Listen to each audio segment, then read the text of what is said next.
Interview, उसमें ये था कि पेट्स से काम शुरू किया था। इवन मैंने यूनिवर्सिटी की फ़ीसेस भी पेट से ही निकाल के दिए हैं, क्योंकि पर्शियन कैट्स के बच्चे बेच के जो है ये आप में मुझे अच्छी खासी अर्निंग हो जाती थी।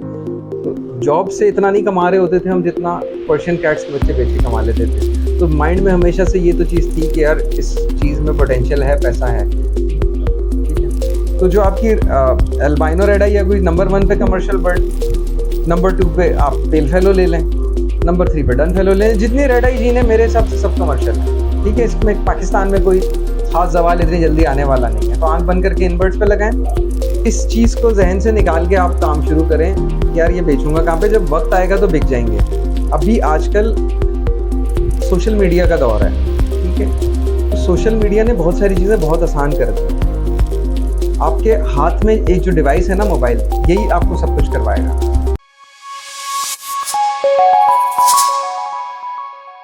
अस्सलाम वालेकुम, hello everyone, myself Mohammad Adil Khan और you are watching aviculture learning hub.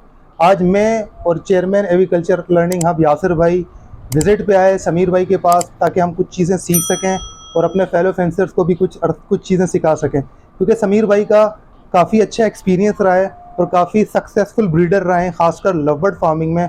तो क्यों ना इनके इस एक्सपीरियंस से हमें फ़ायदा हो। सो चले आइए आपकी मुलाकात कराते हैं समीर भाई से। अस्सलाम वालेकुम। वालेकुम सलाम। सर कैसे हैं? अल्हम्दुलिल्लाह। सर सबसे पहले तो आप मुझे ये बताएं कि आप इस हॉबी में कैसे हैं? अच्छा, देखिए इस हॉबी में तो मैं काफ़ी जब मैं 9th क्लास में था उस वक्त से हूँ, क्योंकि हमने पेट्स तो काफ़ी अरसे से पाले हुए थे। फिर वो बर्ड्स, परिंदे, ये बकरियाँ वकरियाँ सारी घर में शुरू से ही थी। स्पेसिफिकली लव बर्ड्स की जो फील्ड है या इसको कमर्शियली जो मैंने काम करना शुरू किया है वो 2017 के एंड से 18 से करना शुरू किया। उससे पहले तो बस हम शौक में ही चीज़ें कर रहे थे। उससे पहले मेरे पास पेट्स भी हुआ करते थे, जिसमें पर्शियन कैट्स हुआ करती थी। ये डिटेल इंटरव्यू है, वो वापस से कॉपी पेस्ट हो जाएगा, दूसरे चैनल्स पे है मौजूद पूरी डिटेल इंटरव्यू। उसमें ये था कि पेट्स से काम शुरू किया था। इवन मैंने यूनिवर्सिटी की फ़ीसेस भी पेट से ही निकाल के दिए हैं, क्योंकि पर्शियन कैट्स के बच्चे बेच के जो है ये आप में मुझे अच्छी खासी अर्निंग हो जाती थी। तो जॉब से इतना नहीं कमा रहे होते थे हम जितना पर्शियन कैट्स के बच्चे बेच के कमा लेते थे। तो माइंड में हमेशा से ये तो चीज़ थी कि यार इस चीज़ में पोटेंशियल है, पैसा है, लेकिन वो टाइम बहुत मांगती है। ठीक है, जब मैं 2017-18 की बात करूं तो जॉब के साथ में उस वक्त ये तलाश कर रहा था कि कुछ साइड पे बिज़नेस होना चाहिए आपका, क्योंकि शुरू से बिज़नेस माइंड है, स्टडी भी मेरी बिज़नेस की ही है। तो उस वक्त मैं सोच रहा था, और जो मैं फिजिबिलिटी देख रहा था दूसरे कामों की, जॉब के साथ करना में ना बड़ी डिफ़िकल्टी आ रही थी। फॉर एग्ज़ाम्पल अगर कैटल फार्मिंग करने की मैं सोचूं तो मेरी जॉब किसी और जगह पर है, कराची के अंदर शहर में रहते हुए आपको इतनी बड़ी जगह नहीं मिल सकती शहर के अंदर कि आप कैटल फार्मिंग घर के आसपास कर सको। तो आपको जो भी जगह मिलेगी एकड़ों के हिसाब से वो काफ़ी शहर से काफ़ी दूर हो। तो फिर अगर कोई और फॉर एग्जांपल आप बारबेक्यू का काम करना चाहते हो, ये इतना डिटेल में इसलिए बता रहा हूँ कि हो सकता है जिस पेशे से मैं गुजरा हूँ 4-5 साल पहले, इस वक्त जो कोई व्यूअर वीडियो देख रहा हो तो उसके लिए ये वाली बात हेल्पफुल हो जाए। हो सकता है बाकी लोग बोर भी हो रहे हो, लेकिन हो सकता है जो काम की बात है वो उन लोगों के लिए चली जाएगी। तो फॉर एग्जांपल अगर आप बारबेक्यू का काम करना चाहते हो या आप फ्रेंच फ्राइज का काम करना चाहते हो, तो वो दिखता ऐसा है कि यार ये 7 बजे से काम शुरू होता है और रात 12 बजे तक चलता है, लेकिन ऐसा है नहीं। अच्छा समीर भाई, जब इस हॉबी में आए थे तो आपने कौन से बर्ड लगाए थे और अब कौन कौन से लगे हैं? यार शुरू में बिल्कुल जब ये माइंड बना लिया ना कि कमर्शियली काम करना है, तो मैं कुछ कॉकटेल्स लेकर आया था, क्रीम कॉकटेल्स वगैरह।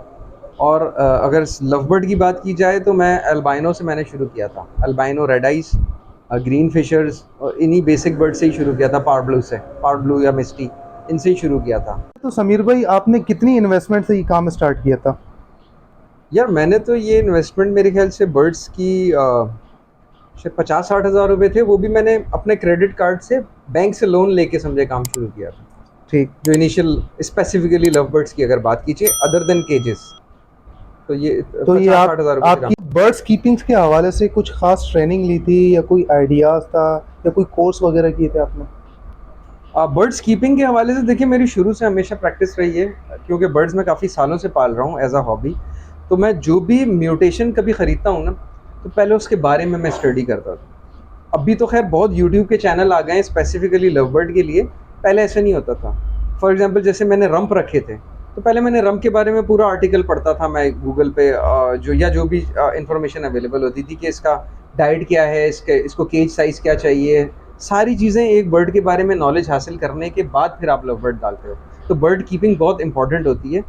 इसी तरीके से जो लव बर्ड की अगर बात की जाए तो इसमें एक लव बर्ड कंपेंडियम एक बुक है, वो काफ़ी अच्छा आपको हेल्प आउट कर देती है। तो वो उसी से ही चीज़ें सीखने को मिलती हैं। फिर बाकी जो फेलो आपके सीनियर ब्रीडर्स हैं, उनकी वीडियो देख के भी काफ़ी चीज़ें सीखी हैं। अच्छा समीर भाई, अपने शेड में बर्ड रूम में कितना वक्त देते हैं दिन में, पूरे दिन में बर्ड्स के लिए?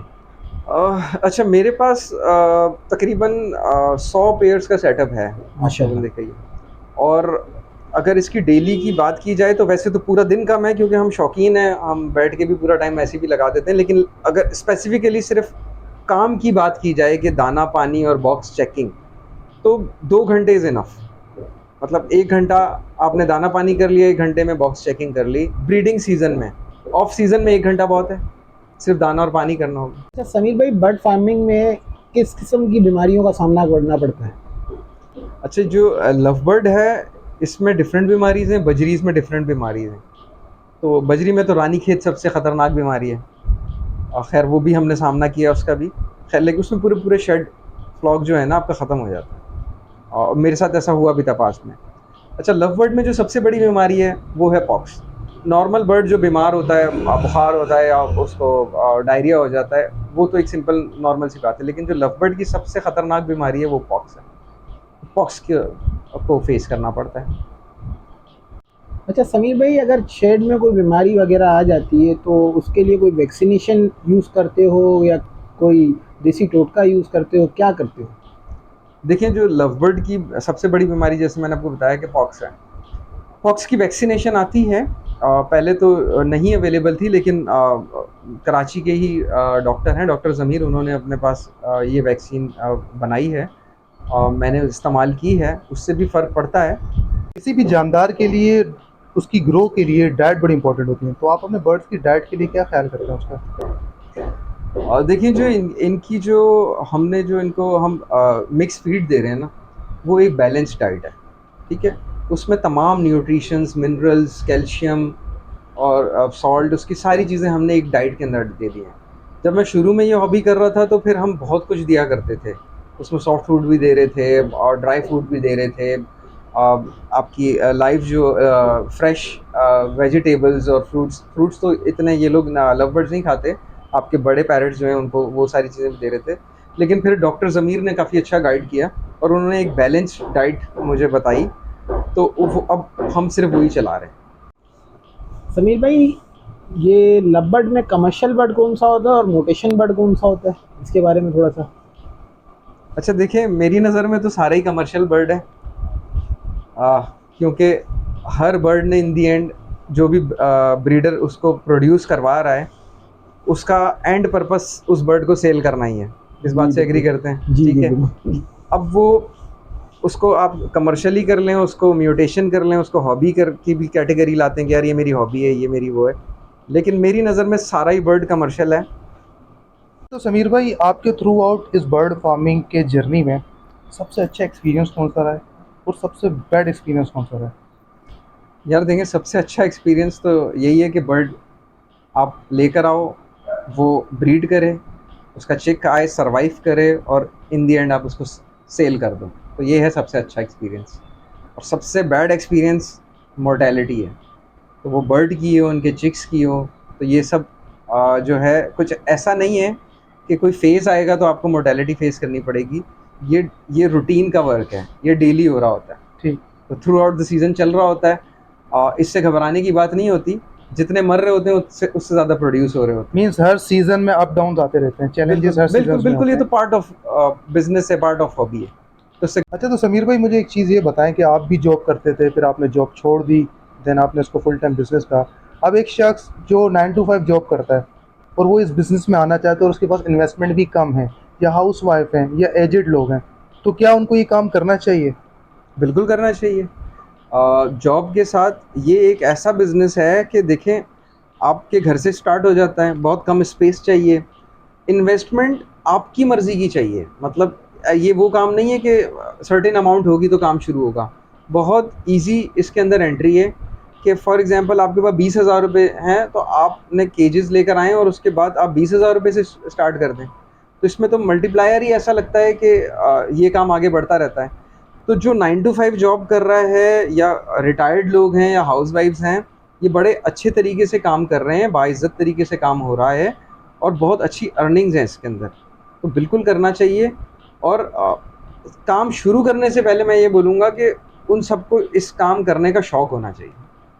तो फाइनली हमने कोशिश की कि हम जो है नॉलेज गेन भी करें और दूसरों को नॉलेज प्रोवाइड भी करें। तो आज समीर भाई से हमने बड़ी अच्छी डिस्कशन, हेल्दी डिस्कशन की और काफ़ी कुछ सीखा भी। उम्मीद करूंगा कि आप लोगों को भी बहुत कुछ सीखने को मिला होगा। और इस उम्मीद के साथ आपसे इजाज़त चाहेंगे कि आप अपने और अपने बर्ड्स का और अपने फैमिली का भरपूर ख्याल रखेंगे। एग्रीकल्चर लर्निंग हब से अपने होस्ट मोहम्मद आदिल खान और चेयरमैन यासिर मलिक साहब को इजाज़त दें। अपना भरपूर ख्याल रखिएगा। अल्लाह हाफ़िज़।